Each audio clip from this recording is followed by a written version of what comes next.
In this section, within our discussion of the various contributors to carbonate factories, both modern and ancient, we'll see that microbial processes can drive or they can aid in carbonate production in a range of depositional and diagenetic settings. As we can see here, looking down on bacterial structures, the cyanobacterial structures, in pools in the Yellowstone National Park. Schlager, in a paper back in 2005, broke out the various contributors to the carbonate factories into two subgroups, the abiotic groups of carbonate precipitates and the biotically contributed group where life plays a role. Sometimes the subdivision between the two is a little diffuse. We're going to focus in on what are biotically induced precipitates. These are the microbial constructs, which is the focus of this series of chapters. But then there are the skeletal constructs, and this is what we've dealt with to date in the majority of the chapters so far in this section and in the previous module, where we looked at corals, coralline algae, and so on. Let's look at microbial constructs in the biotically induced set of constructs. I've broken out this section into 6 video chapters. In this first one, we'll look at what types of organisms contribute to a microbial construct. The next video chapter looks at the calcium microbial, mucidic clusterings, the clotted texture associations. Then we'll have a look at the layered microbial sediments, the stromatolites. We'll have a look at the various types of bacterial bushes and other microbial sediments, focusing in on a range of tufa constructs. Then we'll have a look at some more extreme environments, both in terms of temperature and in terms of salinity and the types of structures created by microbes or aided by microbes in those more extreme settings.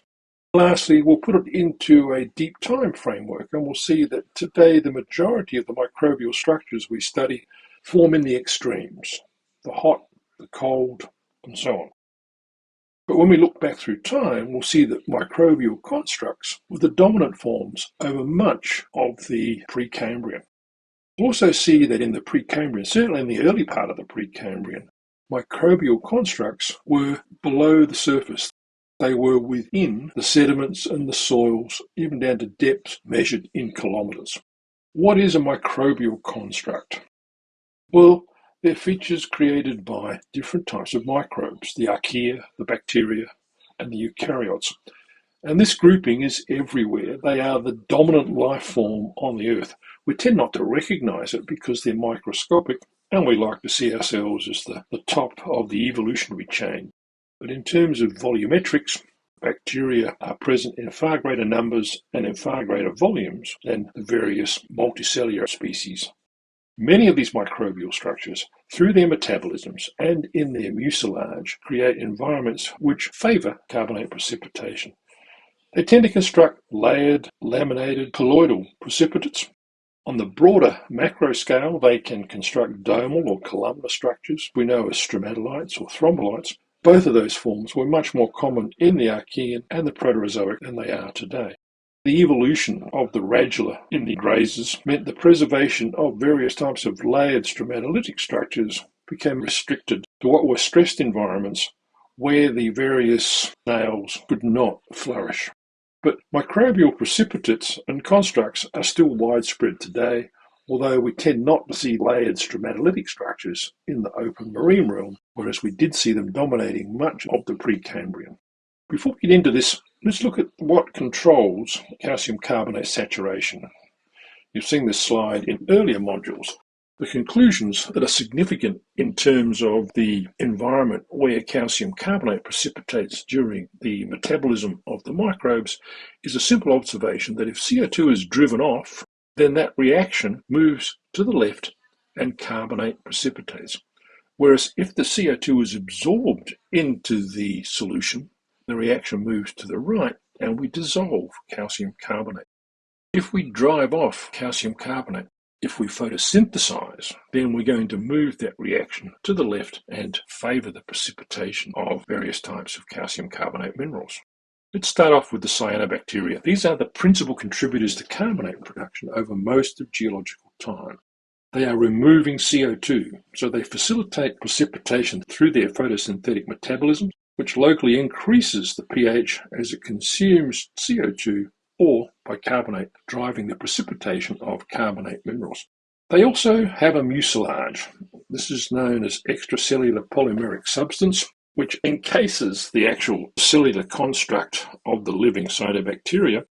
In that mucilage, this EPS, we create situations that favour crystal nucleation because it binds the calcium ions to form minerals like calcite and aragonite. In some forms, we even get dolomite precipitation. Cyanobacteria can do this both biologically induced, passively, and potentially within the intracellular controlled mechanisms, within the cellular structure itself. Most of the calcite and the other minerals forming in cyanobacteria-related facilitation of calcium carbonate precipitation occur in the surrounding mucilage. That mucilage was present to minimize the effect of UV light on cyanobacteria that were living in the surface waters of the ocean back in the Precambrian when UV levels were much higher, ozone levels were much lower. Within that mucilage, we precipitate carbonate, mostly calcite, but also dolomite and magnesium calcite. We can see that in this tufa where we have a algal filament and then forming in that surrounds, this is a paper by Broughton back in 2023, in that surrounds we can see this amorphous calcium carbonate forming. In that particular tufa, it's transforming to monohydrocalcite, which then will age, oswald aging, into nanocrystalline calcite. Typical process in most algal tufas. We talked about it in lake filmungering and a whole range of other tufas in brackish to saline water environments where carbonate precipitates are forming in the margins of lacustrine systems around the world. Cyanobacteria are the dominant form of photosynthetic microbe contributing large volumes of calcium carbonate to the carbonate factories of the world. More so in the Precambrian than today, but still very active today. We have other forms of microbial precipitate. We have the endolytic algae, which we discussed earlier. We can also have sulfate-reducing bacteria, which, as we've discovered in the last 20 years or so, can facilitate the precipitation of protodolomite. We can have heterotrophic bacteria, as well as methane-oxidizing archaea and bacteria, all of which will contribute calcium carbonate and even dolomite or magnesium calcite to our carbonate factory. The sulfate-reducing bacteria, the SRB, they oxidize organic matter using sulfate as an electron acceptor they produce bicarbonate, once again increasing the local pH by consuming protons or generating hydroxyl ions. That higher pH shifts that inorganic carbonate equilibrium toward carbonate enrichment and carbonate precipitation. The mucilage, the EPS, provides nucleation sites. Surfaces for both active and inactive cells are typically negatively charged because they have functional groups on their surface like carboxyl and phosphate groups. Those functional groups act as nucleation sites by attracting and binding divalent ions such as calcium and magnesium, which are in solution. So it lowers the energy balance required for crystal nucleation. In the SEM images and the EDAX outputs, we have dolomite forming in the mucilage, in the EPS of those sulfate-reducing bacteria. And we discussed this process, bacterial sulfate reduction, production of dolomite, in a lot of detail. There were chapters devoted to it in our dolomite course. We have large amounts of extracellular polymic substances being produced by the sulfate-reducing bacteria. They're trapping and concentrating the calcium ions. That gives us a localized concentration within the matrix, creating that supersaturated environment that facilitates precipitation of calcium carbonate. Or in more saline environments where we have higher levels of magnesium in the anoxic waters in which the sulfate-reducing bacteria are flourishing, facilitates formation of dolomite by overcoming the kinetic barrier. They consume sulfate, that normally inhibits dolomite production, and release magnesium from the ion pairs within those brines. Sulfate-reducing bacteria enable dolomites at what are Earth's surface temperatures. This model has come to dominate much of our notion of why Holocene dolomite forms. We looked at it in the Coorong, we looked at it in Abu Dhabi, and a whole range of other Holocene environments in the dolomite course. Then there are the heterotrophic bacteria, the consuming bacteria, where we have a range of metabolic processes from ureolysis to denitrification to ammonification. Ureolysis means that there are bacteria that utilize the urease enzyme to hydrolyze urea to ammonia, carbonic acid. That increases the pH, so we have greater availability of carbonate ions to precipitate carbonate minerals. In fact, It was a bladder infection in a male Dalmatian dog that was documented by Mansfield back in 1980. That was one of the first documentations of near pure dolomite forming as uroliths in that dog's bladder. The precipitation was biotically influenced, but it allowed the precipitation of dolomite at Earth's surface temperatures. It was one of the first successful laboratories where we observed the precipitation of dolomite. Then we have the denitrifying bacteria, where under, once again, anaerobic conditions, bacteria use nitrate, they produce nitrogen gas. This increases the pH, once again promoting the precipitation of carbonate minerals.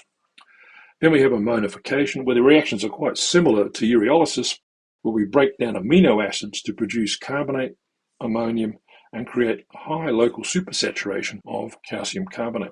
You can see in the SEM image from the ureolytic bacteria, here we have a paper by Al Thawadi back in 2008, documenting two forms of calcite in the EPS. There's an earlier spherular form, and there's a more mature form where we can actually pick up rhombic crystals. We discussed spherical wheat sheaf and the dumbbell shapes in these early bacterial precipitates in a lot of detail in the dolomites course. Then we have the archaea. Remember that archaea, as we talk about in the free organic course you can enroll in online, we detail the different types of microbial structures that are found in saline environments. The archaea are a totally separate grouping to the bacteria and to the eukaryotes. They're as different from us as they are from bacteria in terms of the genetic classification. Where we have archaea, we see orthogenic carbonate. This is quite often around methane seeps on the seafloor, where we have the anaerobic oxidation of methane, which is acting as a benthic methane filter. It's sequestering methane into solid minerals, into carbonate minerals. That's preventing the release of methane into the atmosphere as it escapes from the subseafloor sediments. This sequestration is driven by what is a syntropic partnership. A syntropic partnership describes what is a mutually beneficial relationship between a couple of different microorganism clades. They are cooperating, often by cross-feeding their metabolites. So then essentially it's a feeding together for mutual gain, where one microbe's waste product becomes another's essential nutrient or energy source. So in the case of the archaea, much of the precipitation is driven by this syntropic partnership between anaerobic methanotropic archaea and sulfate-reducing bacteria. The reaction breaks out what is simple methane oxidation with sulfate reduction, and we end up producing bicarbonate as well as acid as well as water. So we're increasing the inorganic carbon and the alkalinity in the pore waters, we're raising the pH at the same time, and that ultimately drives the precipitation of carbonate minerals, as we see in the many calcium carbonate crusts around seafloor methanogenic seeps. So they are the main groups that contribute to microbial carbonate constructs dominated by the cyanobacteria.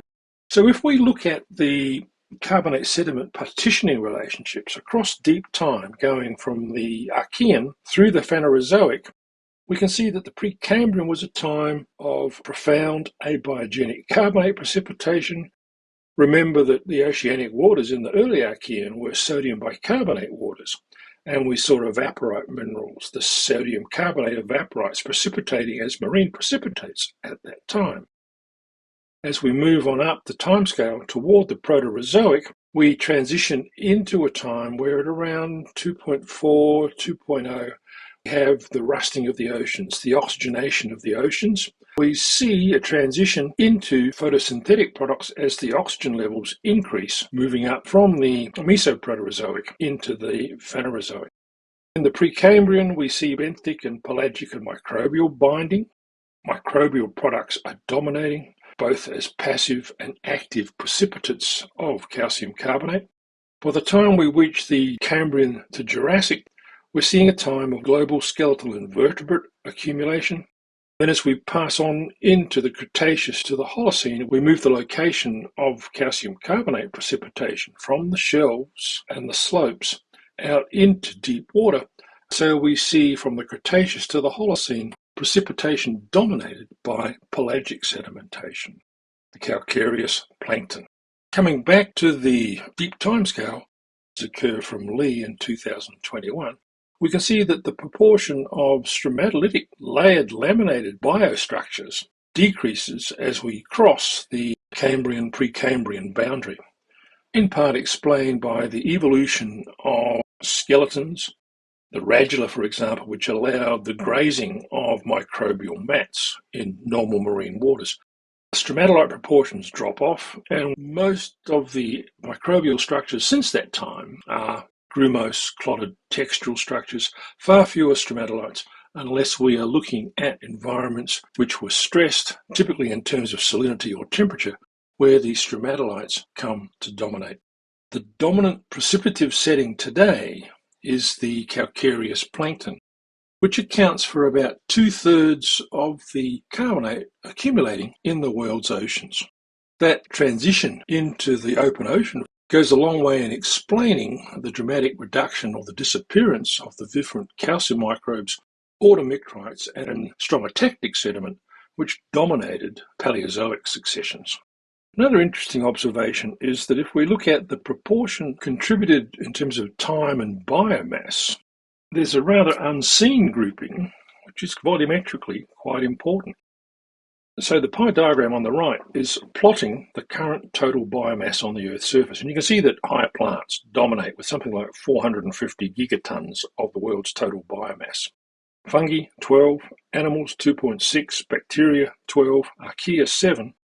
But if we look at the deep biosphere, the out-of-sight archaea and the bacteria, they constitute something like 23 gigatons. Somewhere between 1/10 to 1/3 of the Earth's total global biomass today survives in the dark, survives underground, typically as chemoautotrophs. There is an example of a sulfate-reducing chemoautotroph taken from a depth around 3 kilometers in a gold mine in southern Africa, living in fractures in fluids where it's using sulfur as an energy source. It's a chemoautotroph, and temperatures of around 60 degrees centigrade.